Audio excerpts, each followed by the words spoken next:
Bien, estamos de vuelta, estimados y estimadas alumnos. Quisiera saber si me escuchan y si ven correctamente la pantalla. Sí se escucha y se ve. Listo, muchas gracias. Bien, vamos a salir de las cosas generales y ahora vamos a entrar derechamente en las fases de la digestión para que el proceso sea más fácil de entender y también por la forma integrada en que ocurre, lo vamos a dividir en tres partes, básicamente. Tenemos la fase cefálica de la digestión, es decir, en la fase donde todavía no funciona el sistema gastrointestinal, sino que básicamente es una fase cefálica porque funciona el sistema nervioso central, pero tiene acciones sobre el sistema gastrointestinal, porque a pesar de que en esa fase no se ingiere alimento, por los distintos estímulos que tiene el alimento, por ejemplo, ver comida, oler comida o pensar en comida incluso, a través del sistema nervioso central, en su división parasimpática, a través del nervio vago, se activa la función gastrointestinal. Por supuesto, es una activación leve y se inicia un poco la secreción y la motilidad gástrica principalmente. También se puede mover un poco el intestino delgado. Esta fase entonces está básicamente dada por estímulos cefálicos que ocurren y por supuesto el estado del individuo. Si el individuo está en un estado de inanición, por ejemplo, y recibe estímulos de alimentación, por supuesto esta fase cefálica es bastante potente, incluso bastante incómoda. Si alguno de los que está acá, por ejemplo, no ha tomado desayuno todavía y empieza a pensar en comida, por ejemplo, ahora, lo que va a ocurrir es que se va a estimular esta fase cefálica y automáticamente va a empezar a sentir salivación, movimientos del tracto gastrointestinal, etc. La segunda fase, que se llama fase gástrica, puede ocurrir en paralelo a la cefálica y es en el momento que se empieza a ingerir alimento por la cavidad oral y este alimento empieza a avanzar por las distintas porciones del tracto. En ese caso, la fase gástrica ocurre principalmente en el estómago, es decir, que el alimento ingerido llegue al estómago y se procese en esa zona. Y la tercera parte es la fase intestinal. Esta fase es importante porque aquí se termina la digestión que comenzó en el estómago y se inicia el proceso de absorción de los nutrientes. Este proceso, esta fase, por supuesto, es la más larga y va a depender de varias regulaciones para que ocurra coordinadamente con lo anterior. Siempre se pueden superponer distintas partes de la fase. Por ejemplo, en el momento que se está ingiriendo alimento, se inicia la fase gástrica, pero si el alimento es muy rico, es muy apetecido, tiene propiedades organolépticas, es decir, propiedades de aroma, de textura muy buenas, muy ricas, puede ir potenciando a la fase cefálica y está ir potenciando la fase gástrica, es decir, uno come algo rico y le dan ganas de seguir comiendo más cosas ricas. La fase gástrica se superpone también con la fase intestinal porque el estómago, a medida que va vaciando hacia el duodeno, va iniciando la fase intestinal, puede continuar todavía con procesos gástricos. Así que no están separadas estrictamente en el tiempo, sino que se pueden ir superponiendo. Vamos a partir por la ingesta del alimento. Esta fase cefálica solamente tiene básicamente acción vagal sobre las distintas partes del tracto y la inicia moderadamente. Una vez que se ingiere alimento, lo primero que ocurre, por supuesto, es la llegada de este alimento a la cavidad oral y aquí se alimenta la fase cefálica porque en la cavidad oral tenemos el sentido del gusto. De tal manera que al mismo tiempo que hago digestión mecánica de los alimentos, estoy sintiendo eh, el sabor de los alimentos, es decir, mezclando el sentido del gusto con el olfato, voy sintiendo el sabor de los alimentos. Eso me va guiando en el proceso alimentario, de tal manera que por estas propiedades de sabor, gusto, olor, etcétera, voy ingiriendo los alimentos según mi predilección. Eso tendría que ver básicamente tendría que ver con las necesidades del organismo. Bien, en esta fase se produce el reflejo masticatorio, es decir, la apertura por el estímulo alimentario de la mandíbula inferior, y una vez que el alimento ingresa a la cavidad oral por una fase involuntaria, se produce el cierre de la mandíbula. Es decir, cada vez que yo bajo voluntariamente la mandíbula inferior para abrir la cavidad oral y ingerir alimento, de rebote y en forma automática la mandíbula tiende a subir. Y se empieza a producir el reflejo masticatorio. Entonces el reflejo masticatorio es esta fase de apertura y fase de cierre que va ocurriendo de forma voluntaria e involuntaria al mismo tiempo. Esto produce las fuerzas oclusales o fuerzas interoclusales, es decir, las fuerzas de cierre de la mandíbula, que pueden ser desde muy leves hasta bastante potentes. La fuerza con que la mandíbula se cierra también puede modularse voluntariamente, es decir, tiende la mandíbula, si ustedes se bajan el mentón, automáticamente la mandíbula tiende a subir, pero esa subida la pueden regular también, la pueden hacer que sea más fuerte o incluso pueden detenerla, ese reflejo puede ser detenido en forma consciente. Bien, este ciclo masticatorio entonces es el que permite la digestión mecánica que ocurre en la boca de la comida, lo cual es extremadamente importante, básicamente porque para deglutir la comida o antes de deglutir la comida se requiere esta fase masticatoria para que el alimento o el contenido alimenticio se mezcle con la saliva. Y esto es muy importante porque la saliva tiene varias funciones que van a permitir una correcta deglución. La saliva, que es una solución principalmente acuosa, lo que más tiene es agua, pero tiene una cantidad importante de solutos y de algunas enzimas. Tiene tialina, por ejemplo, que es una amilasa o una enzima que digiere hidratos de carbono. Claro que no es una enzima muy preponderante, pero algo de digestión hace. Pero principalmente tiene mucina, que es un lubricante muy bueno, y sobre todo tiene tampones de bicarbonato y fosfato. Por lo tanto, el alimento, si está ácido, por ejemplo, no atraviesa y no daña la cavidad oral, ni la orofaringe, ni el esófago. Por eso es muy importante que el alimento se mezcle correctamente con la saliva. Por supuesto, hay varias glándulas salivales que van a ir contribuyendo a esta secreción salival.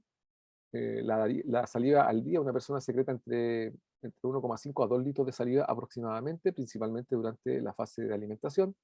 Y estas glándulas parótidas se van estimulando por el reflejo masticatorio, se van estimulando por la acción de masticar, pero también se van estimulando por la presión que genera el alimento al interior de la cavidad oral.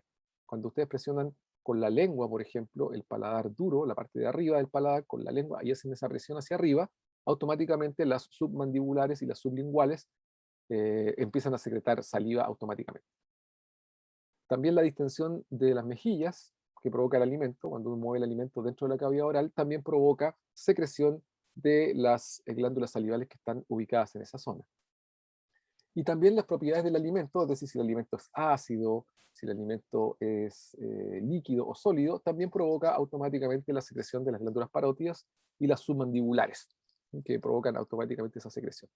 De hecho, solo con ver, por ejemplo, que se exprime un limón, y nuestro recuerdo de que eso es un sabor ácido, automáticamente hace que las submandibulares se contraigan y secreten saliva. La fase cefálica también hace salivación, no solo la masticación, es decir, solamente con pensar en alimento, con ver alimento, con oler alimento, se activan a través de los centros corticales estas glándulas salivales. Bien, es muy importante la regulación que tienen estas glándulas salivales. La actividad, dijimos que la actividad gastrointestinal se estimulaba por el parasimpático, por lo tanto, cada vez que yo estimulo mi sistema parasimpático, este puede estimular la secreción salival. Y por otra parte, el simpático inhibe las glándulas salivales. Por eso cuando la persona está en alerta, ¿no es cierto?, está asustada y activa su sistema simpático, automáticamente se le seca la boca. Y eso básicamente es porque se inhibe la secreción salival. Bien, patológicamente hay una condición en la que el flujo salival es muy escaso o la saliva no tiene un gran contenido de agua, lo cual dificulta el proceso de masticación y sobre todo el proceso de deglución del alimento, que se llama serostomía. Esto se puede presentar desde niveles leves hasta niveles complicados, niveles difíciles. Y no es totalmente reemplazable por ingerir líquido al mismo tiempo que se está ingiriendo alimento. Bien, después de la masticación, viene el proceso de hacer que el alimento transite desde la cavidad oral hasta el estómago. Cuando el alimento está bien masticado y está mezclado correctamente con saliva, ahora cambia de nombre, ahora se llama bolo alimenticio. Durante la deglución, entonces, este bolo alimenticio pasa desde la cavidad oral hasta el estómago y también lo hace a través de un proceso que es la mitad en forma autónoma, perdón, la mitad en forma consciente y la otra mitad del proceso es en forma autónoma inconsciente, o por lo menos no voluntaria. Tiene una fase entonces, la fase voluntaria, que tiene que ver con levantar la lengua hacia el paladar, hacia la parte más dura del paladar, para empujar el bolo alimenticio hacia la orofaringe. Ese proceso es voluntario, es decir, la primera parte es voluntaria. Todo el mundo levanta la lengua en forma voluntaria, sabe cuándo quiere tragar y cuándo no, por lo tanto esa primera parte lo realiza en forma voluntaria. Este proceso, el presionar la orofaringe con el alimento, al levantar la lengua y presionar el paladar duro, ese proceso, al realizar esa acción, se produce un efecto nervioso que automáticamente empieza a relajar la orofaringe. Cuando el alimento pasa del paladar a la orofaringe, llega hasta a esa zona y pasa de la orofaringe a la faringe y empieza a presionar en esa zona, automáticamente se producen varias acciones nerviosas reflejas. Primero, se produce el cierre de la epiglotis. Esto es fundamental para que el alimento transite solo por el esófago y no se vaya hacia la vía aérea. También se producen inmediatamente contracciones involuntarias en las que se relaja el cuello en la parte anterior y se contrae la parte posterior, de tal manera que la tráquea se mueve hacia adelante. Y eso descolapsa el esófago. El esófago hasta este momento está colapsado, como aparece en la primera imagen. El esófago está colapsado, pero cuando llega el alimento a esa zona, la tráquea se mueve hacia adelante y el esófago se descolapsa, se relaja, y el esfínter esofágico superior también se relaja al mismo tiempo que se cierra la glotis. Eso permite que el alimento pase entonces ahora de la faringe al esófago. Esa parte es involuntaria. Ahí está la cadena de nervios que ocurren. De hecho, en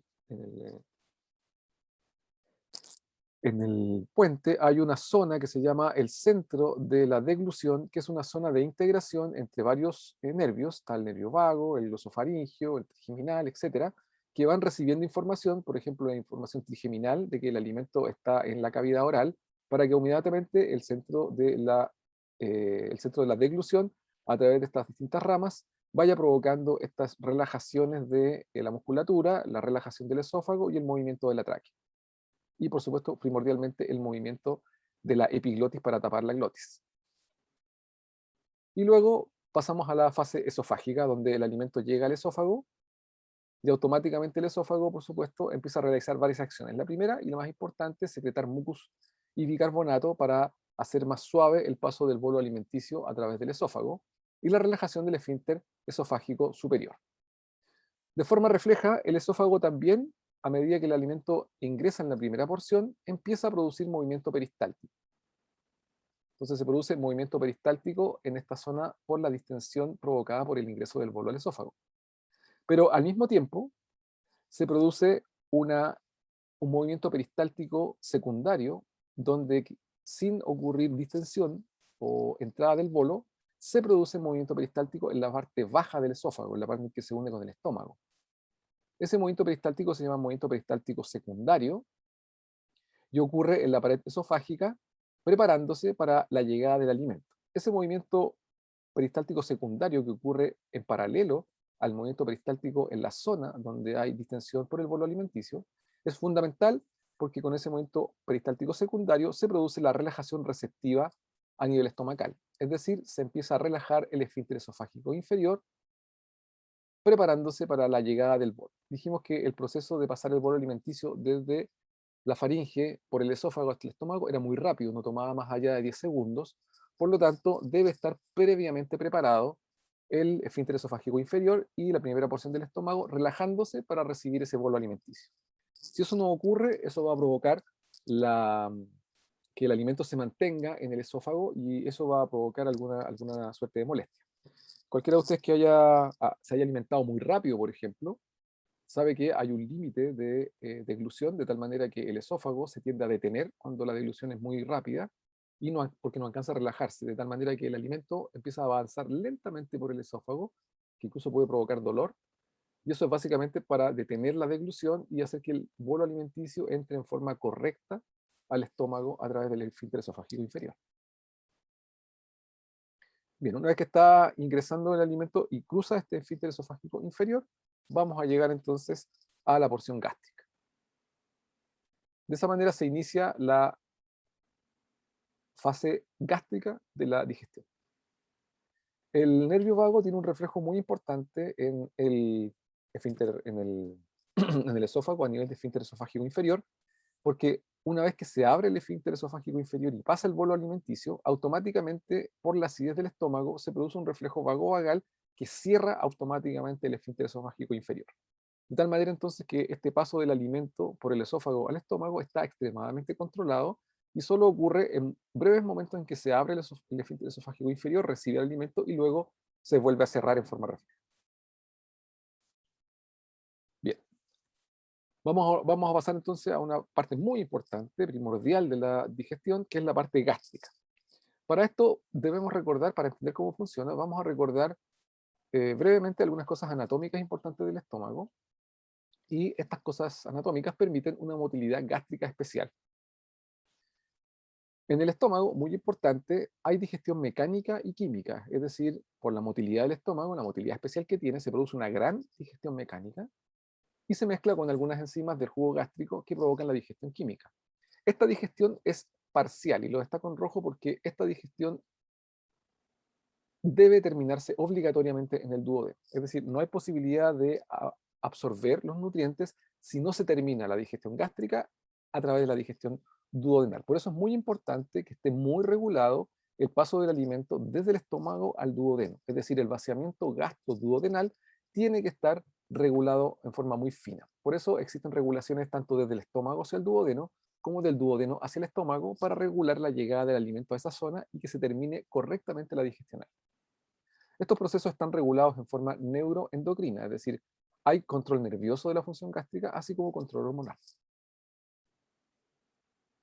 Bien, la parte anatómica primero. El estómago lo podemos separar en 3 o 4 zonas específicas y que van a hacer más fácil entender la funcionalidad del estómago. Está la región del fundus, que es una región que queda más o menos a la altura del esfínter esofágico inferior del esófago, que es esta zona que protruye hacia arriba. Una región muy pequeñita que se llama la región cardial, que es la que está directamente bajo el esfínter esofágico inferior, es decir, la primera zona que recibe el alimento es esta región cardial, y luego la región del fundus. Estas dos regiones conviene entender o considerarlas como regiones separadas de la siguiente región del estómago, que es la más grande, que es la región del cuerpo, donde se produce donde se produce principalmente la digestión química y sobre todo mecánica. Hay que recordar que el estómago tiene 3 capas musculares. Tiene la capa longitudinal externa que habíamos visto antes en el recto del tracto, la capa más interna circular, pero además tiene una capa oblicua muscular, tiene una triple capa muscular. Por lo tanto, tiene la posibilidad, en otras palabras, de mover al cuerpo del estómago en todas direcciones. Esta zona del cuerpo, a pesar de que es un solo órgano, tiene un ambiente también distinto. Es decir, esta es la zona más ácida del estómago.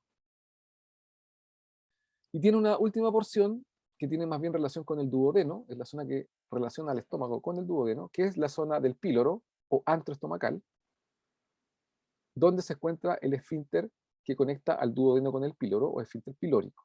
Esta zona es muy importante porque es distinta al cuerpo, tiene glándulas que son levemente distintas y mantiene una relación con el duodeno. Por lo tanto, esta es la zona que permite que el alimento, o la zona que filtra, que el alimento del estómago, una vez correctamente digerido, pase en forma correcta y en cantidades adecuadas al duodeno.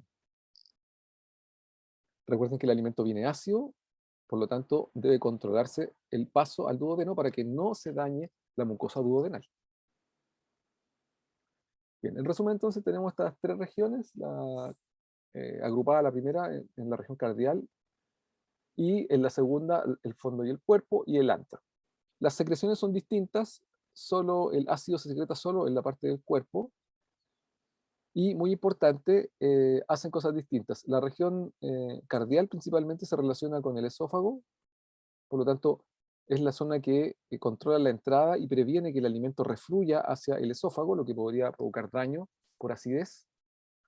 Todos los gases que se ingieren durante la comida, todo el aire que se traga durante una comida, las personas durante una comida tragan variablemente entre 100 ml, incluso pueden tragar hasta 250 ml de aire. Eso va a depender si están comiendo tranquilamente o si están comiendo y hablando al mismo tiempo. Pueden ingerir una gran cantidad de aire. Ese aire normalmente se queda en la zona cardial y puede incluso llegar a producir dolor por distensión si es que es demasiado ese aire. Y ese aire luego se hace salir, que es lo que hace el eructo. Cuando una persona eructa, lo que hace es hacer salir el aire por la vía esofágica.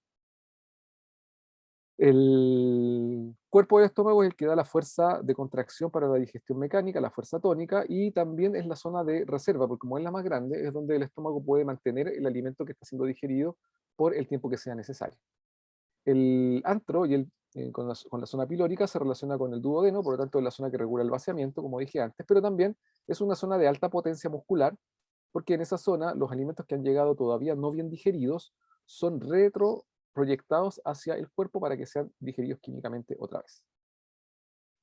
Dado que el alimento tiene una variabilidad en volumen bien importante, el estómago también puede variar grandemente su volumen. Un estómago, teóricamente, sin nada de alimento, puede llegar a tener un volumen de 50 ml, pero este volumen se puede distender hasta llegar a 1500 ml, es decir, de 50 puede pasar a 1500 ml, puede aumentar 30 veces su volumen. Esa gran distensión del estómago es la que permite que el estómago pueda almacenar el alimento muchas horas durante postproceso de ingestión del alimento. Una cosa muy importante entonces es que esta acomodo, esta distensión que puede provocar el estómago, es muy importante porque permite que cantidades variables de alimento vayan ingresando al estómago, este se vaya adaptando en volumen y no aumente la presión intragástrica, lo cual es muy importante porque si la presión intragástrica aumenta demasiado, podría abrir el esfínter esofágico inferior y el alimento podría eh, salir por el esófago, lo cual no ocurre generalmente porque el estómago se está relajando. Entonces, muy importante esta primera motilidad estomacal, se llama relajación receptiva. Justo después de deglutir, en el momento que estoy tragando el alimento, automáticamente el estómago se empieza a relajar y de esa manera se va acomodando o se está relajando, preparándose para la entrada de alimento. El otro movimiento similar al anterior se llama relajación adaptativa y este ocurre no durante la deglución, sino durante la entrada propiamente tal del alimento al estómago. Cada vez que está entrando alimento al estómago, los sensores de distensión a través del vago hacen un reflejo vago-vagal que va provocando cada vez más la relajación muscular del estómago y eso permite que el alimento se vaya acomodando y el estómago se va adaptando al volumen, por eso se llama relajación adaptativa, se adapta al volumen de alimento. Esto ocurre principalmente en el fundus y en el cuerpo del estómago, lo cual va bajando el tono muscular, el estómago se va relajando y de esa manera aumenta el contenido gástrico, pero no aumenta la presión intragástrica. Esto es totalmente dependiente del vago, porque si a una persona se le hace una vagotomía, es decir, se le denerva el estómago del vago, no puede realizar esta relajación adaptativa. Y cada vez que esta persona ingiere alimento, su presión intragástrica aumenta muchísimo. En cambio, la relajación adaptativa, si ustedes se fijan acá, a medida que va aumentando el volumen del estómago hasta llegar como a 800 ml, no hay cambio de presión intragástrica. Solo de ahí en adelante empieza a aumentar la presión intragástrica. Ese aumento de presión que ocurre a grandes volúmenes es el que genera o gatilla la emesis. Benjamín, un poquito más específico, ¿a qué te refieres qué pasa cuando uno vomita? ¿Qué pasa con el estómago, dices tú? ¿O con los esfínteres? ¿Con el esófago?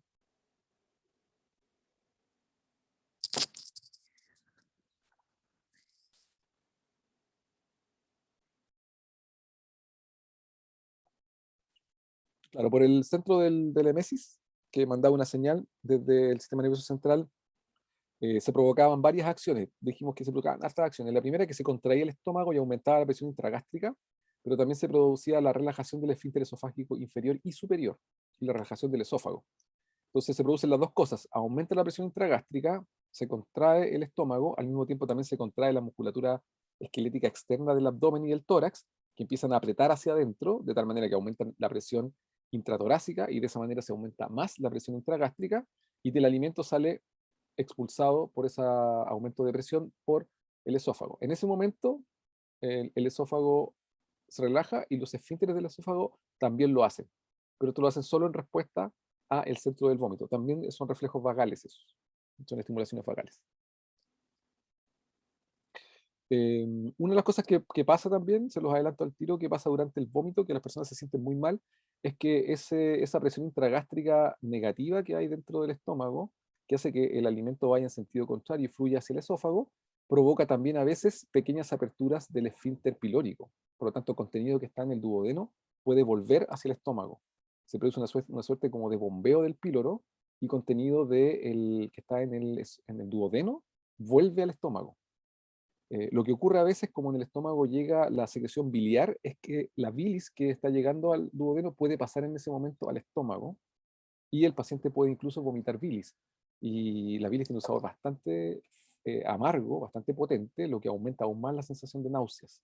es lo que hace que se sientan bastante mal los pacientes en general. Eso ocurre cuando la emesis es profusa, por supuesto, es decir, cuando hay una intoxicación, por ejemplo, y aunque no haya contenido estomacal, igual se produce el reflejo de la emesis. Eso ocurre más o menos en ese tipo de cuadros, generalmente.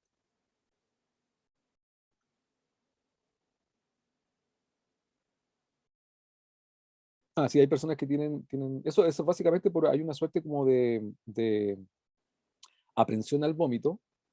No, es una suerte de aprensión al vómito, que es un sistema también de alerta. ¿Ya? Cuando uno vomita, en general se asusta y se empieza a producir una suerte como de conexión, de resistirse a vomitar por el estado emocional, pero al mismo tiempo, en forma autónoma, se produce la emesis, se empieza a producir una suerte de acomodación.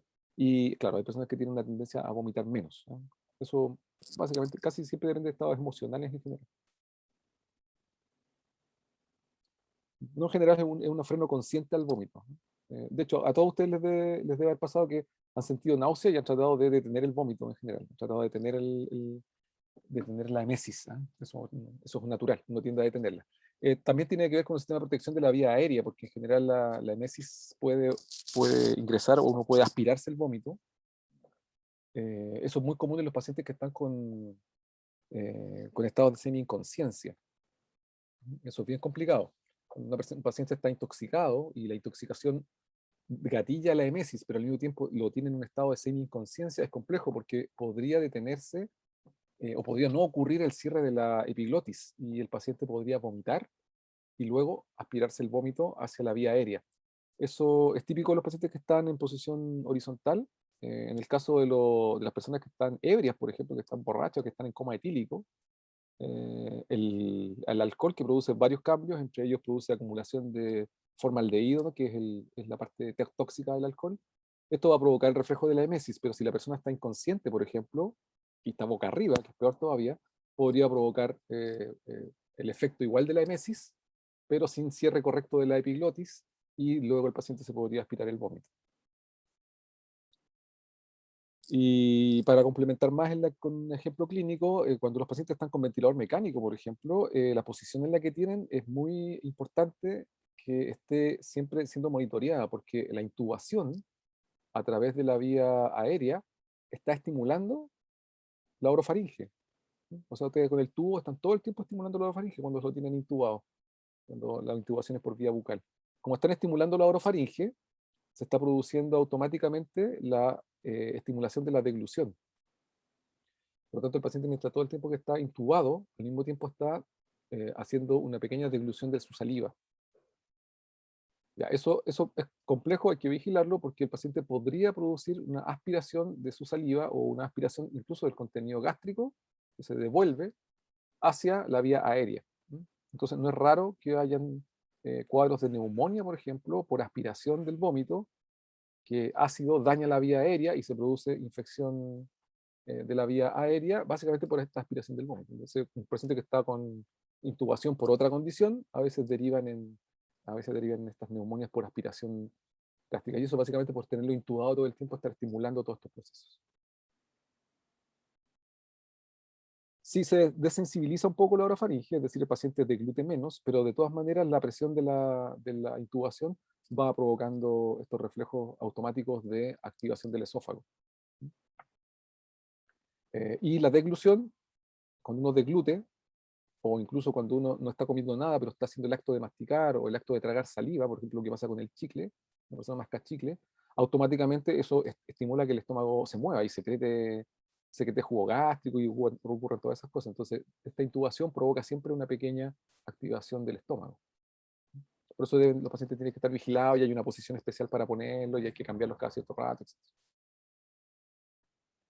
Bien, esa es la primera parte del estómago. Ahora, en el estómago, en el cuerpo del estómago, se producía principalmente la digestión mecánica, dijimos, ¿no es cierto? Entonces ahí se producen estos movimientos especiales. El movimiento del cuerpo principal es el movimiento de mezcla y propulsión, en el que se producen unas ondas o anillos de constricción, que son bien potentes. Aquí vamos a ver una endoscopía. Lo que están viendo al lado acá es una endoscopía. Una persona que se le dio, junto con la endoscopía, se le da una comida falsa, es decir, no es alimento, pero es para provocarle este movimiento de mezcla y propulsión. Y ven ustedes que se produce lo que yo estaba llamando los anillos peristálticos, es decir, el estómago o las paredes estomacales empiezan a cerrarse, fíjense cómo se van cerrando, y se producen estas fuertes contracciones, fíjense el tamaño de la pared, y se producen estos anillos, parecen esfínteres, ¿no? Son verdaderos anillos que se van produciendo al centro del estómago, en el cuerpo, y se van haciendo en forma progresiva, muchos anillos, que lo que van haciendo es apretar las paredes del estómago contra el centro, y de esa manera el alimento es triturado con una fuerza bastante potente. Aquí están las contracciones entonces de estos movimientos que se llaman anillos peristálticos, que es una suerte, en otras palabras, de exacerbación del movimiento peristáltico, muy potente. Cuando ocurre la mezcla del jugo gástrico con todo el contenido estomacal, es decir, el alimento que ingresó, el bolo que ingresó, se mezcla con todo el jugo gástrico y se forma una cantidad homogénea de este compuesto. En ese caso, el contenido ahora vuelve a cambiar de nombre y ahora ya no se llama bolo, sino se llama quimo, que básicamente es el alimento digerido por el estómago. El último movimiento importante ahora antes de vaciar el estómago hacia el duodeno es el que se llama la bomba antral o bomba pilórica. Esto es muy importante porque es una de las formas en que el estómago controla el paso del alimento hacia el duodeno. Es muy importante porque una vez que el alimento fue digerido en el cuerpo del estómago, a través de estos movimientos potentes de mezcla, se empieza a aumentar lentamente la presión en el píloro, en la región pilórica, de tal manera que ahora el alimento que está llegando a esta región pilórica empieza a generar contracciones en la pared de la región pilórica, empieza a aumentar la presión y llega un momento en que la presión del alimento que llegó hasta esa zona digerido aumenta tanto la presión que se abre un poquito el esfínter pilórico. Y cuando se abre, pasa el alimento.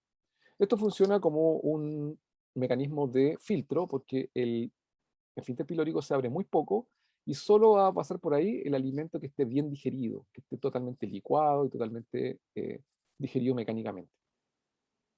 Esto automáticamente provoca distensión del duodeno y se produce un reflejo automático del duodeno que cierra el píloro de nuevo. En otras palabras, el alimento va pasando en cantidades muy breves por estos aumentos de presión en esta bomba antral.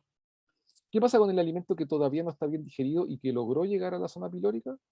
Al mismo tiempo que pasa alimento al duodeno, automáticamente por la presión, el alimento es devuelto hacia el centro del estómago para ser nuevamente digerido hasta que esté en condiciones de atravesar el píloro. Esa retropropulsión es la que provoca esta gran presión en la bomba antral.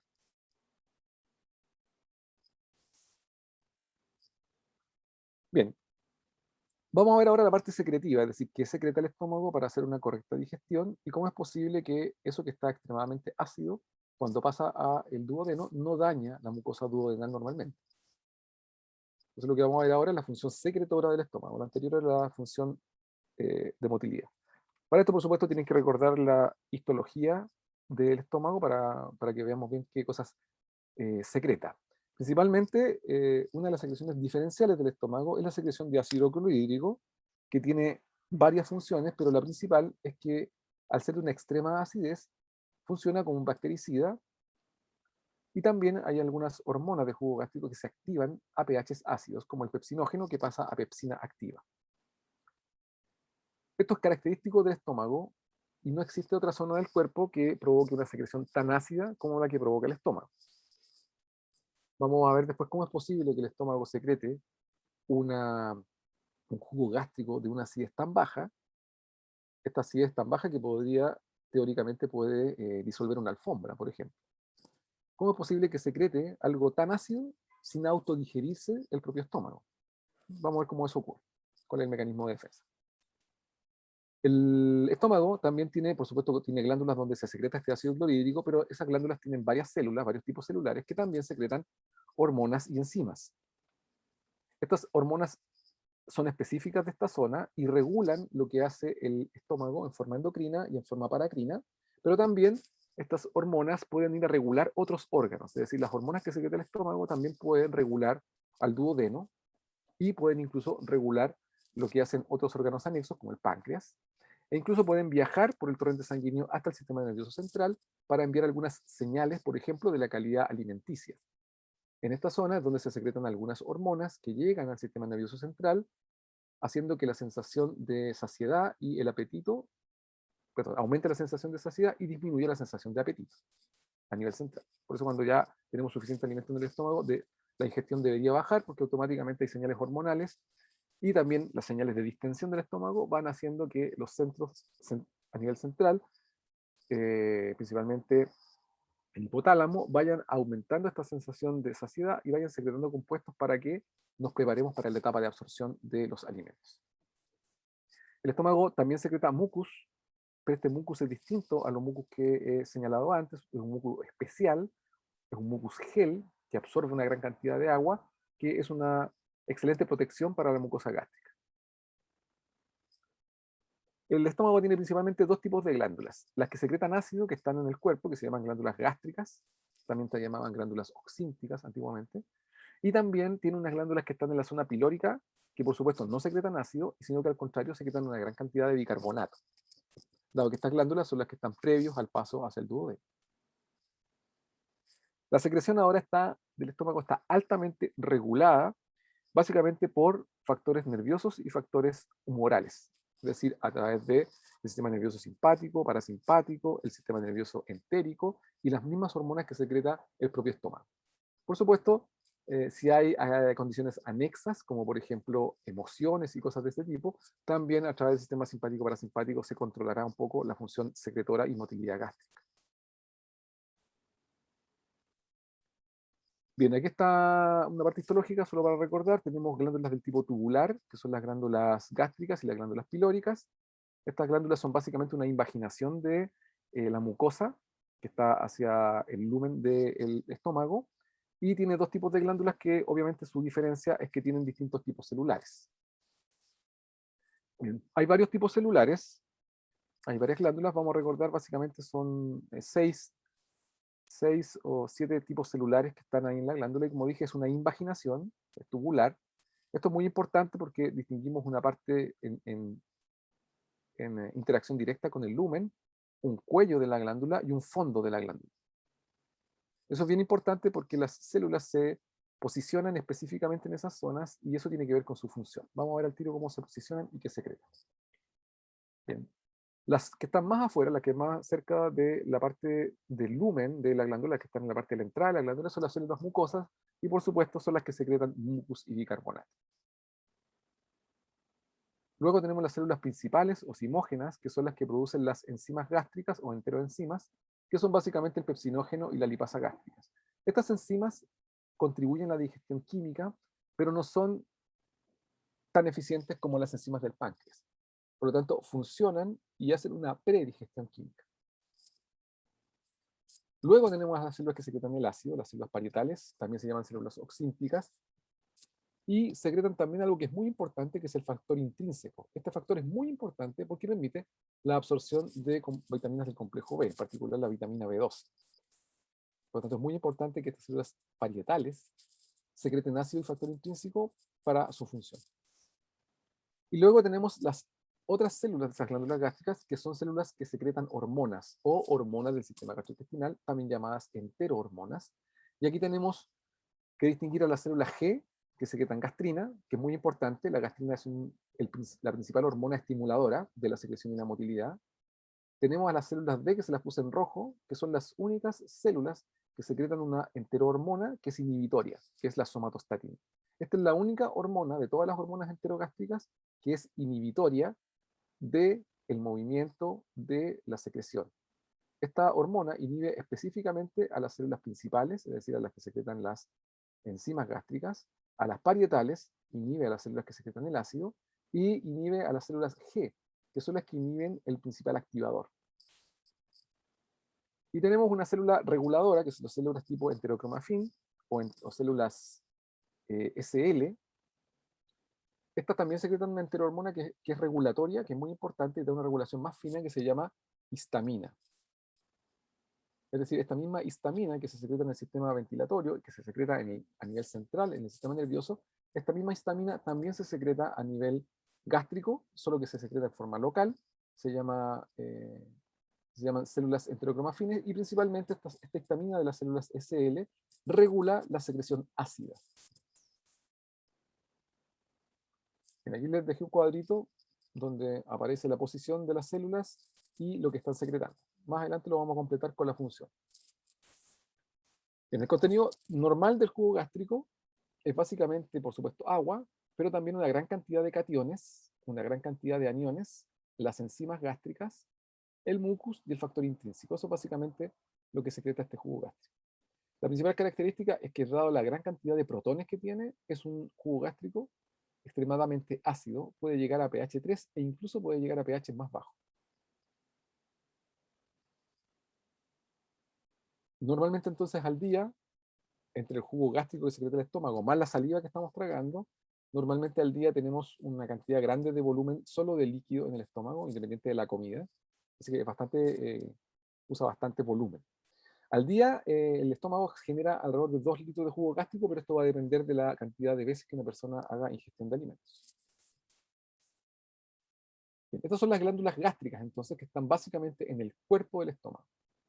Las glándulas que están en el cardias y las que están en el píloro son muy similares, se llaman glándulas pilóricas, y estas, por supuesto, no tienen células parietales, no tienen células que secreten ácido, sino que básicamente tienen células que secreten mucus y bicarbonato, tienen células G, o sea que también las glándulas pilóricas secretan gastrina, esto es muy importante de recordar, pero también es muy importante recordar que en el píloro hay una gran concentración de células D, por lo tanto se secreta una gran cantidad de somatostatina, por lo tanto el píloro puede regular negativamente al cuerpo, eso es lo más importante. Entonces existe una regulación paracrina y endocrina desde el píloro para regular lo que está haciendo el cuerpo.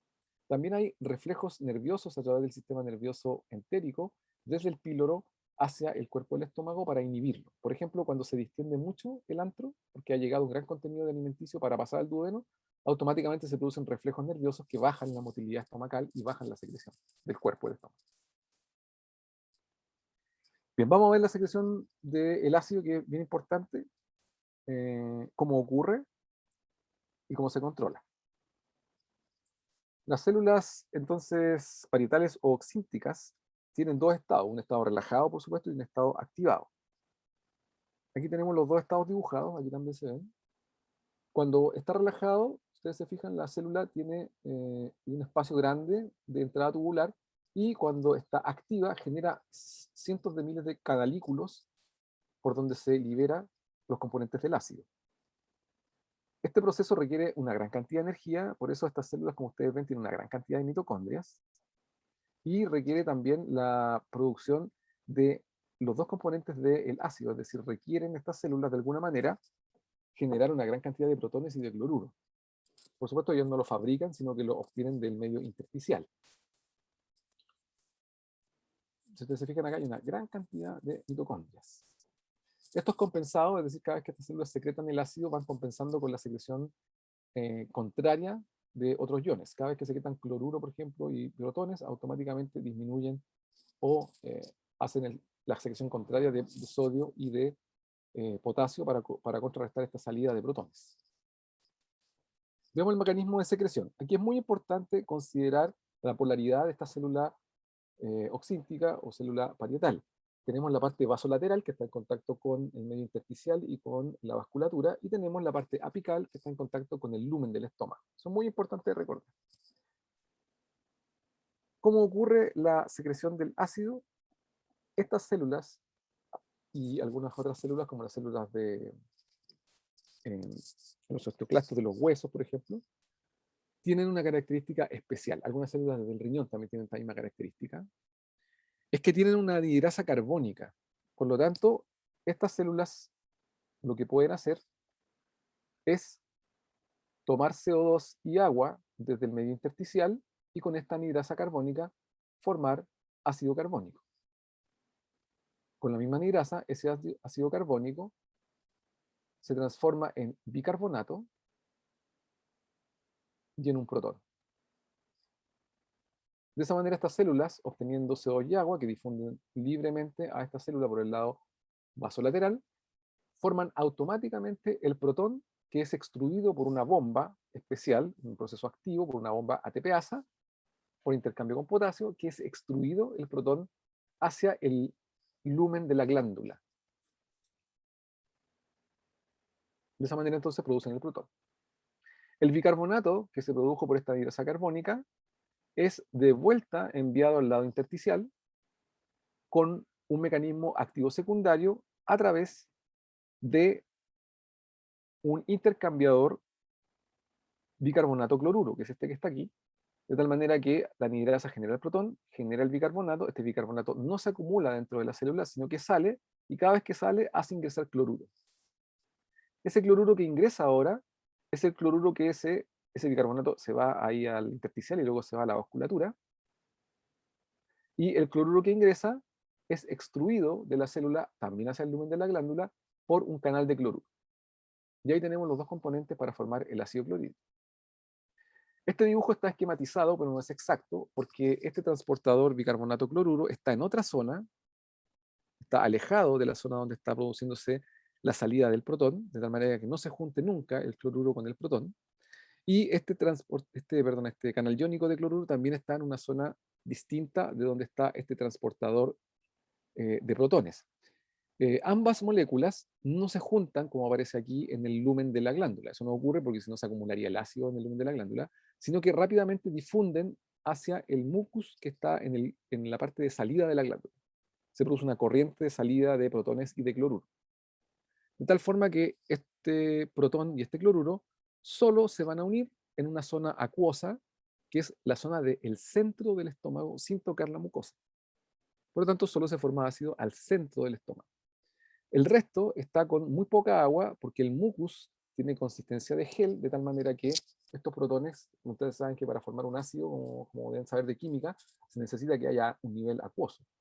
Aquí hay muy poca agua, lo que hay más bien es un mucus como gel, que va haciendo que estas moléculas avancen y no se junten hasta solo llegar al centro del estómago. Bien, fundamental entonces para este mecanismo, anhidrasa carbónica, la bomba que transporta el protón, el intercambiador cloruro bicarbonato y el canal de cloruro que hace salir el cloruro hacia el lumen del estómago. Vamos a ver una aplicación clínica ahora. Aquí está la vía que ustedes conocen. Esta célula parietal tiene receptores para varios estímulos, es decir, recibe estimulación de varias fuentes para aumentar su secreción. La primera es el nervio vago. El nervio vago, entonces, o ramas del nervio vago, directamente hacen una estimulación neurocrina, aquí estamos lo que habíamos conversado antes, y secretando acetilcolina, estimulan a esta célula parietal para que secrete protones y cloruro. Esta estimulación no es tan potente, pero puede sí regular que haya una secreción, una cierta salida de ácido clorhídrico en el jugo gástrico. Las otras dos moléculas que estimulan en forma un poco más potente la secreción ácida, la estimulación de las células parietales, son la histamina, porque la célula tiene un receptor del tipo H2 para histamina. El receptor para acetilcolina vagal es el receptor M3, el receptor muscarínico. Y tienen otro receptor más, un receptor CCKB, que es un receptor para gastrina. De tal manera que las dos enterohormonas que habíamos nombrado antes, la que venía de las células SL, la histamina, y la que venía de la célula G, la gastrina, ambas también estimulan la secreción gástrica porque esta célula parietal tiene receptores para ellas. Hay unas estimulaciones indirectas porque esta célula SL, que secreta la histamina, que estimula la secreción ácida, recibe también estimulación del nervio vago, o sea, también hay una rama del vago que va a estas células SL y que con acetilcolina estimula la secreción de histamina, de tal manera que el vago potencia la secreción de histamina y de esa manera potencia en forma indirecta la secreción ácida. Y también estas células SL son sensibles a la gastrina, es decir, la gastrina también provoca secreción de histamina, por lo tanto la gastrina también provoca una potenciación indirecta de la secreción ácida.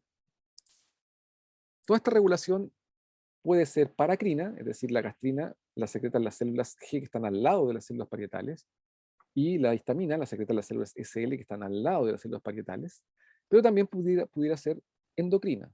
La gastrina que está en el píloro también podría viajar en forma endocrina hasta estas células parietales para estimular la secreción ácida. Por lo tanto, hay varios puntos de regulación.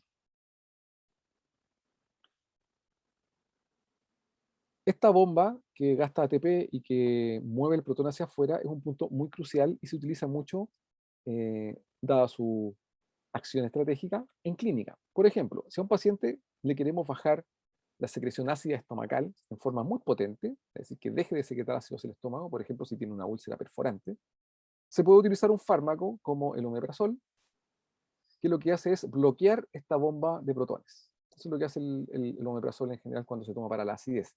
Bloquea una gran población de estas bombas activadas por ATP, de tal manera que se bloquea en forma muy potente la secreción ácida.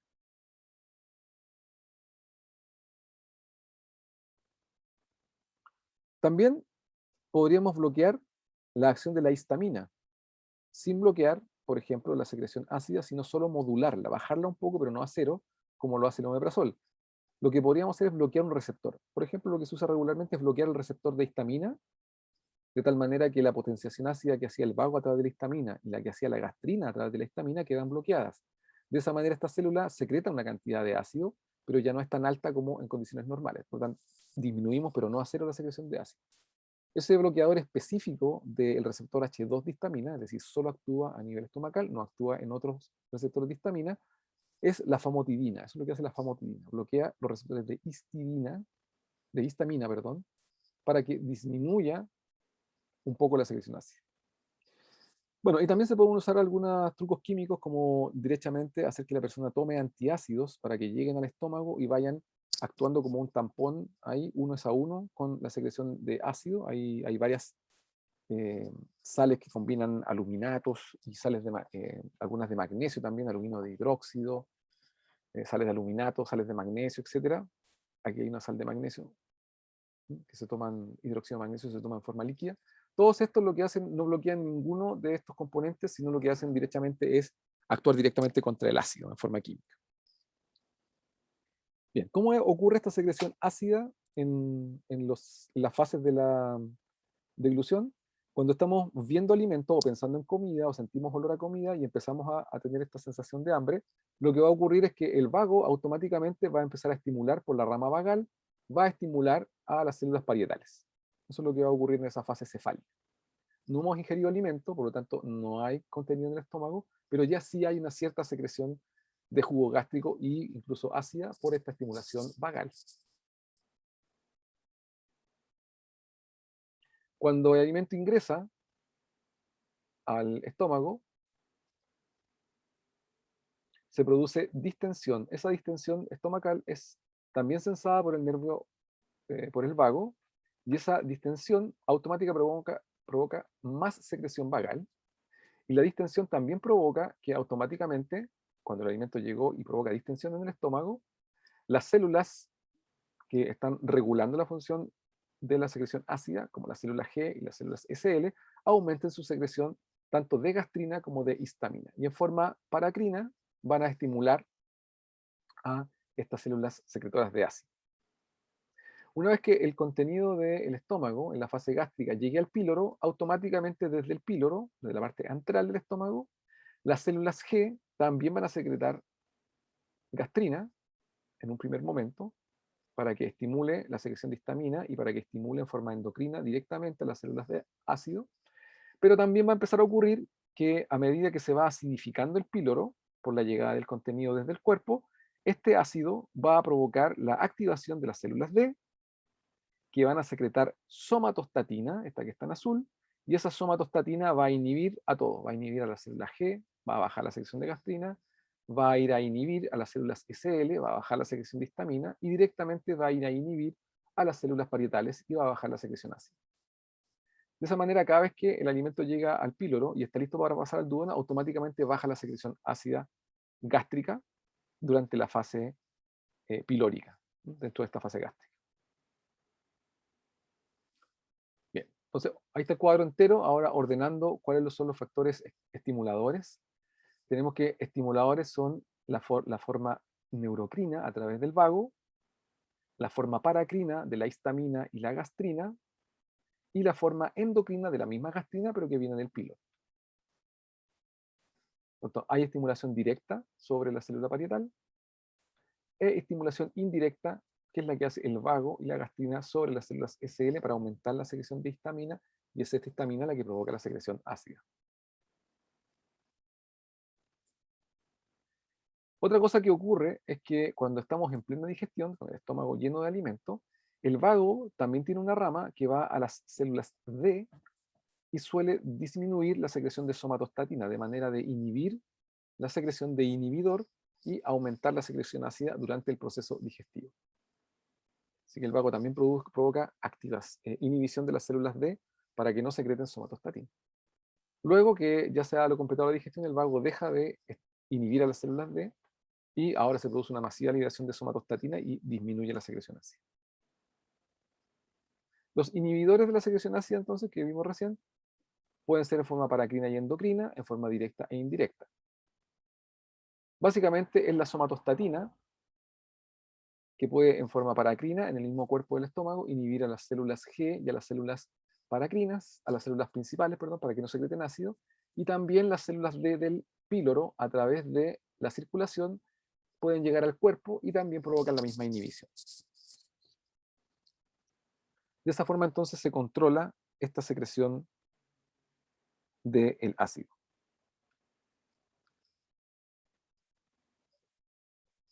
Bien, aquí les dejé un cuadrito también para que sea más fácil recordarlo. Vamos a sumar un último elemento de estimulación de la secreción ácida, que es a medida que el estómago va generando la digestión mecánica y que las enzimas del estómago van produciendo digestión química, van apareciendo péptidos y aminoácidos en el quimo del estómago. Estos péptidos y estos aminoácidos también estimulan a las células G para que secreten gastrina y estimulan la secreción ácida gástrica. Por lo tanto, la calidad del alimento ahora, lo debemos sumar, también ese es un estimulante para la secreción ácida. Es decir, ustedes van a secretar más ácido si el alimento es rico en aminoácidos y en péptidos, y van a secretar menos ácido si el alimento es pobre en estos elementos. Por ejemplo, si toman solo agua, va a haber una secreción ácida, pero no va a ser tan potente porque no hay contenido alimenticio. En cambio, si toman leche, eso ya tiene proteínas, por lo tanto ahí la secreción ácida es mayor. Ahora, si toman un alimento de mayor complejidad, por supuesto vamos a tener una más potente secreción ácida. Bien, el estómago, aparte de la acidez, secreta enzimas. Tiene dos enzimas, la lipasa gástrica, que degrada lípidos, por supuesto, y la pepsina, que viene del pepsinógeno, que hace una digestión parcial de las proteínas grandes. Las reduce básicamente a péptidos más pequeños solamente. Esto lo hacen las células principales, esa es su función. Esta pepsina en particular, para proteger al estómago, es decir, para que no haya autodigestión, solo se activa en la zona ácida del estómago. Solo cuando el pH baja a entre menos de 5, el pepsinógeno que secretan las células principales, este que está aquí, y es secretado, solo se transforma en esa acidez a pepsina y de esa manera puede digerir proteínas. Esto es muy importante porque esa acidez se alcanza solo en el lumen, al centro del estómago, sin tocar la mucosa, de tal manera que solo hay pepsina también al centro del estómago. Si la pepsina logra volver o se acerca a las paredes del estómago, a la mucosa, automáticamente es tamponada porque en esta zona hay un pH más básico y la pepsina se inactiva y de esa manera no daña la mucosa gástrica. Con todo lo que hemos conversado entonces ahora se puede completar este cuadro de las glándulas gástricas y aquí están todas las secreciones que hemos visto recién y están los factores estimulantes. Esto lo dejo como un resumen para que después lo puedan ir revisando con más calma. Bien, ¿cómo es posible que el estómago no se dañe si secreta ácido? Eso lo hace básicamente porque el estómago tiene un factor o tiene varios factores que protegen a la mucosa gástrica. El primero y uno de los más importantes es el mucus, que yo dije que era un mucus básicamente como un gel. Todo lo que está en azul en la imagen es mucus, pero es un mucus que atrapa mucha agua. Como atrapa agua, ese mucus se transforma en un gel y como hay muy poca agua, no se tienden a formar ningún tipo de ácidos. De tal manera que, como aparece aquí, el ácido clorhídrico o el protón y el cloruro que se están formando tiende a avanzar por el gel, pero sin juntarse, buscando la zona más acuosa. Como este mucus está en todo el cuello de la glándula y está recubriendo toda la pared del estómago, normalmente el ácido entonces se forma al centro, lo cual produce una gradiente, de tal manera que los protones tienden a moverse siempre hacia el centro, hacia el lumen del estómago, y ahí se encuentran con el cloruro para formar el ácido, de tal manera que solo el centro, que es un centro líquido del estómago, está ácido, y las paredes, que es gel, no tiene formación de ácido. Otra protección importante es que ese mucus tiene una alta cantidad de bicarbonato, de tal manera que como tiene una gran cantidad de bicarbonato, ese mucus funciona como un tampón. De tal manera que si los protones que están al centro, perdón, los ácidos que están al centro, el ácido clorhídrico que está al centro, tiende a devolverse hacia la pared, hacia la mucosa, se va a encontrar con el mucus gel, que tiene poca agua, pero que además tiene una gran cantidad de bicarbonato, y automáticamente será tamponado. De tal forma entonces que no se forma ácido en esa zona. Este mucus tiene una tercera característica, que además es hidrofóbico, porque las células de la mucosa que están aquí abajo, estas que están en amarillo, están secretando una gran cantidad de fosfolípidos, de tal manera que los fosfolípidos se quedan atrapados también en el gel, formando además una barrera hidrofóbica, de tal manera que el agua tiende a concentrarse siempre al centro del estómago. De esa manera siempre está ácido solo en el centro del estómago. Entonces, viendo esta animación, este cuadro completo, lo que vemos es que además hay un gran recambio celular. Tenemos los fosfolípidos, el mucus gel con bicarbonato. Tenemos una alta irrigación y lo que va a ocurrir entonces es que con esa acción el ácido clorhídrico no se forma en la glándula, sino que tiende a moverse y se forma en el centro del estómago. Y toda la mucosa queda protegida. Eso es básicamente lo que ocurre. Te presté con lo del agua, Yerko. Ya, tienes que pensar en lo siguiente. Esta mucosa gástrica, incluido el cuello de la glándula, todo el tubo de la glándula, está protegido por un gel que tiene mucho bicarbonato y que además tiene lípidos. Por lo tanto, como tiene lípidos, es un gel hidrofóbico, rechaza el agua. Estos lípidos, que son los que están dibujados aquí en blanco, los secretan todas las células de la mucosa. Por lo tanto, como el mucus tiene forma de gel, estos fosfolípidos se quedan también atrapados en ese mucus gel. De tal manera que todo esto forma un gel lleno de bicarbonato, lleno de lípidos, totalmente hidrofóbico. Por lo tanto, el agua siempre tiende a quedarse al centro. Si va hacia la pared, es rechazado por los lípidos. Por lo tanto, tiende a quedarse al centro. Y lo que sabemos de química, ¿no es cierto?, es que los ácidos tienen sus propiedades ácidas en el agua, no en el gel. Por lo tanto, el ácido se forma solo donde hay agua, y eso es solo lo que es el agua, solo está al centro del estómago durante la fase digestiva. De tal manera que el pH al centro del estómago es muy ácido, pero en las paredes, cerca de la mucosa, tiene una acidez normal. Esto se ha medido con distintas sondas, es decir, una persona durante la digestión uno le han puesto sondas y las sondas que miden acidez van mostrando que la acidez solo está al centro y a medida que te vas acercando hacia la mucosa va siendo cada vez más, cada vez con menos acidez, cada vez más básica. Eso permite entonces que el ácido clorhídrico no rompa la mucosa del estómago. Por supuesto, si ustedes, o no ustedes, sino que si se produce alguna alteración de estos factores protectores de la mucosa, por ejemplo, hay una baja secreción de mucus, hay una alteración de la irrigación de la mucosa estomacal, lo que va a ocurrir es que va a bajar la protección y es posible que el ácido atraviese el mucus y automáticamente haga necrosis de esas células, daña esas células. Eso ocurre en algunos tipos de úlceras, por ejemplo, o con algunos medicamentos. Por eso esta zona tiene que estar también con un gran recambio celular, es decir, están recambiándose constantemente estas células y además tiene que tener una gran irrigación, de tal manera que esté muy bien irrigado para que siempre haya aporte de mucus, bicarbonato, fosfolípidos y gran recambio celular. Sí, eso era ayer, exactamente lo que acabas de escribir. Bien, aplicación clínica. ¿Cuántos de aquí han tomado alguna vez algún eh, analgésico no esteroidal, un AINES, como el ibuprofeno, por ejemplo?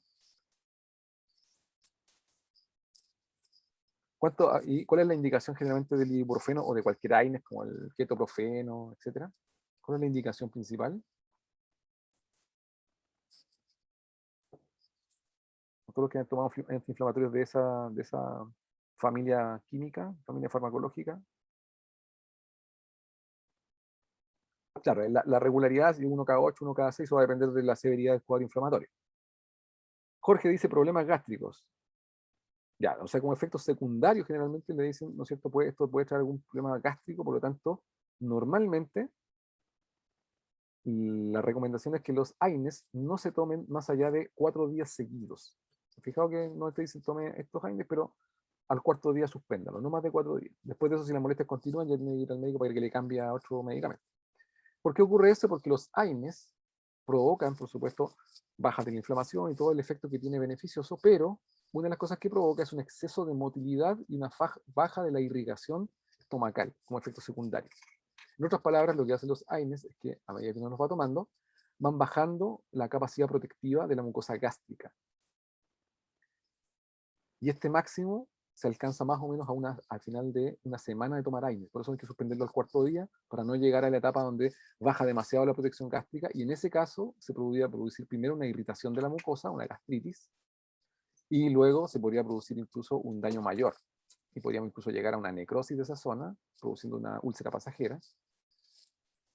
Por lo tanto, hay varios fármacos que hay que tener ese cuidado porque bajan la protección de las mucosas. Producen el efecto beneficioso, pero bajan la protección de las mucosas. Nice, te perdiste de lo que hablamos del omeprazol antes, entonces. Hablamos de antes que el omeprazol lo que hacía era inhibir la bomba de transporte protón-potasio. No sé si te acuerdas de eso, que lo vimos antes. Y de esa manera bajaba la producción de protones. Ahí está. Ahí está el omeprazol. Y lo que inhibe es esa bomba. Eso es lo que habíamos visto antes. Por eso baja la acidez. Por eso baja automáticamente la acidez, porque baja la salida de protones desde la célula parietal. Entonces, cuando alguien tiene un problema de acidez, por ejemplo, si alguien tiene gastritis, lo que conviene es que produzca ácido, pero no produzca tanto ácido. Al principio se le da famotidina, por ejemplo. Pero si la mucosa está muy dañada, con endoscopía vemos que la mucosa está extremadamente dañada y que tiene daño en la mucosa, mientras se repara el daño, lo que se hace es bajar la acidez para que no aumente el daño y se produce se le da al paciente entonces un potente inhibidor de la bomba como el omeprazol.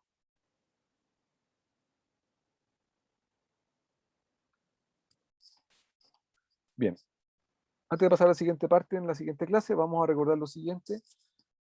Aquí tiene una escala de colores para ver el pH de las distintas porciones del estómago, perdón, del sistema gastrointestinal. Fíjense que la acidez más extrema está en el estómago, pero ya sabemos que está solo al centro. Pero una cosa muy importante es que luego se va haciendo cada vez más neutral. El intestino delgado, por ejemplo, tiene un pH bastante neutro, muy neutro, y luego se acidifica un poco cuando llegamos al intestino grueso. Por lo tanto, las distintas porciones tienen distintos ambientes de pH y eso es muy importante. Por eso hay que manejar mucho el vaciamiento gástrico desde el estómago hacia el duodeno. Eso tiene que estar muy manejado. Y como aparece en este dibujo, el vaciamiento gástrico ocurre básicamente en forma muy controlada y se van pasando pequeñas porciones del contenido gástrico hacia el duodeno. Cuando ya el contenido gástrico, fíjense aquí, está listo para pasar al duodeno, automáticamente se abre un poquito el esfínter y pasa un contenido, pero es un contenido muy pequeño, que estimula el duodeno para que empiece a hacer su labor digestiva. Esto va ocurriendo cada cierto rato, se abre el duodeno, se abre el esfínter pilórico, pasa un poco de contenido, después inmediatamente se cierra. Ese contenido se termina de digerir, sale del duodeno y pasa a la parte absortiva en el ilion y en el yeyuno. Cuando eso ocurre, se vuelve a abrir el esfínter pilórico, vuelve a pasar otro poco de contenido y se empieza a cerrar. Y así va ocurriendo. Por eso el vaciamiento gástrico es tan largo, por eso se demora tanto. En promedio son 3 horas desde que una persona ha ingerido el alimento, una comida normal, hasta que se ha vaciado completamente el estómago hacia el duodeno. Y eso tiene que estar extremadamente controlado. ¿Sí? Antes de terminar esta parte, vamos a nombrar los factores que estimulan el vaciamiento gástrico desde el estómago hacia el duodeno y los que lo inhiben. Básicamente, el volumen alimentario y la gastrina gástrica son los que van estimulando desde el estómago que este se vaya vaciando. Por eso hay que controlar el volumen de alimento que uno consume. Si uno consume un volumen excesivo, pueden pasar dos cosas. Se puede producir emesis o se puede acelerar el vaciamiento gástrico, lo cual es malo porque el alimento no va a pasar correctamente digerido hasta el duodeno y eso nos va a traer problemas de digestión duodenal y luego de absorción. Entonces, un exceso de volumen hace que haya un exceso de bomba pilórica y eso va a abrir el esfínter pilórico antes. Eso no es bueno para la digestión. Y desde el duodeno, que está recibiendo el vaciamiento gástrico, por supuesto, el duodeno manda señales inhibitorias siempre hacia el estómago para que cada vez que pase contenido, automáticamente se inhiba el paso para que el duodeno tenga tiempo de procesar el contenido que está llegando. El solo hecho de que el estómago vacíe hacia el duodeno y eso haga distensión duodenal, produce un reflejo nervioso enterogástrico que provoca que automáticamente se detenga el vaciamiento gástrico. También cuando el alimento que viene del estómago viene con muy poca agua o es muy rico en proteínas, automáticamente el duodeno también en forma nerviosa inhibe el vaciamiento gástrico. Y si se irritó la mucosa duodenal por alguna razón, por ejemplo, el contenido alimenticio del estómago pasó demasiado ácido y empezó a irritar las paredes del duodeno, automáticamente también el duodeno detiene el vaciamiento gástrico y también detiene la motilidad del cuerpo del estómago. El duodeno también a nivel no solamente nervioso, sino hormonal, también controla el vaciamiento gástrico. El duodeno libera una hormona que se llama colecistocilina o CCK, que cada vez que llegan grasas y proteínas desde el contenido estomacal al duodeno, automáticamente se secreta esta hormona, y esta hormona lo que hace es también inhibir el vaciamiento gástrico para que el duodeno tenga tiempo de terminar de digerir esas grasas y esas proteínas para que puedan ser absorbidas. Cuando es muy ácido el contenido del estómago que llega al duodeno, el duodeno también secreta una hormona que se llama secretina, que también inhibe el vaciamiento gástrico. Cuando llegan hidratos de carbono al duodeno, también se secreta una hormona que se llama HIP, péptido inhibidor gástrico, que también inhibe el vaciamiento gástrico para dar tiempo de digerir esos hidratos de carbono. Y cuando se distiende mucho el duodeno, aparte de la parte del reflejo nervioso, también se libera un péptido, pero este se hace en forma paracrina, que se llama péptido intestinal vasoactivo, que lo habíamos visto antes, que es un péptido que funciona como neurotransmisor inhibitorio, y eso disminuye el vaciamiento gástrico también. Ahí hay un dibujo de todo lo que les está puesto aquí arriba. Entonces, cada vez que llega este contenido del duodeno, el duodeno, en respuesta a la calidad del alimento, detiene el vaciamiento gástrico para producir una correcta digestión. Entonces, como ustedes podrán inmediatamente deducir, mientras más rico en proteínas y grasas es el contenido del alimento que se ingirió, más se demora el vaciamiento gástrico, porque mientras más proteínas y grasas lleguen al duodeno, más inhibe el duodeno el vaciamiento gástrico. Por eso una comida rica en proteínas y grasas, ¿cierto?, pasa mucho más tiempo, mucho más de 3 horas en el estómago. Entonces, en la época de las comidas de fiesta, por ejemplo, cuando comen harto asado, harta papas con mayo y todas esas cosas, que es harta proteína con harta grasa, automáticamente el estómago queda mucho más tiempo con el contenido porque, entre otras cosas, se hace más lento el vaciamiento gástrico en respuesta a una comida tan compleja. Y para terminar, a esto le vamos a sumar que hay un componente emocional que también puede inhibir o acelerar el vaciamiento gástrico. Algunos estados emocionales, vía parasimpático y simpático, pueden acelerar o inhibir el vaciamiento gástrico. Por ejemplo, emociones como el miedo y la angustia inhiben el vaciamiento gástrico. Por eso las personas que están en esos estados emocionales en general tienden a bajar su apetito, porque vacían menos su contenido gástrico hacia el duodeno, lo hacen más lento. Y eso es básicamente por un estado emocional. No tiene que ver ni con factores duodenales, ni con factores gástricos, ni con la calidad del alimento. Entonces siempre es natural que una persona con miedo, con angustia, tienda a tener menos hambre. A diferencia de la ira, una persona que está enojada, por ejemplo. La ira suele aumentar el vaciamiento gástrico en general. No es raro que los enojones tengan siempre más hambre, por ejemplo. ¿Por qué? Porque vacían antes su contenido gástrico. Esto puede traer algunos problemas porque el acelerar el vaciamiento gástrico puede traer mala digestión y eso puede traer algunos problemas posteriores en la absorción, que incluso pueden derivar en colitis. Algunas emociones algunos estados, emotivos mezclan emociones. Por ejemplo, si alguien tiene ansiedad, por ejemplo, un estado ansioso, puede estar con un poco de angustia, pero también puede estar con un poco de ira, entonces son distintos. Hay personas que por la ansiedad comen más, porque vacían más rápido su sistema gastrointestinal, entre otras cosas, y hay personas que por ansiedad comen menos, porque inhiben eso. Eso va a depender de la mezcla de emociones que presente esa ansiedad. Y también, por último, la memoria afectiva también inhibe o aumenta el vaciamiento gástrico. Si ustedes piensan en la comida que más les desagrada, la comida que menos les gusta comer, lo más probable es que inmediatamente empiecen a detener el vaciamiento gástrico. Por eso cuando alguien sabe que va a comer algo que no le gusta, normalmente tiene menos hambre. O que le presentan comida que no le gusta, va a tener menos hambre. Al contrario, si es una comida que tu memoria afectiva dice que es muy rica, que te gustó muchísimo, automáticamente va a acelerar el vaciamiento gástrico, va a tener hambre más temprano. Si todos hoy día saben que el almuerzo que les va a tocar es su almuerzo favorito, ya empiezan a tener hambre desde una hora antes porque vacían muy rápido el estómago. Bien, todos esos factores quedan en esta tabla. A modo de resumen, aquí están factores estimulantes, todo lo que hemos conversado en esta clase queda de resumen en esta. Bien, ¿alguna pregunta antes que descansemos un rato?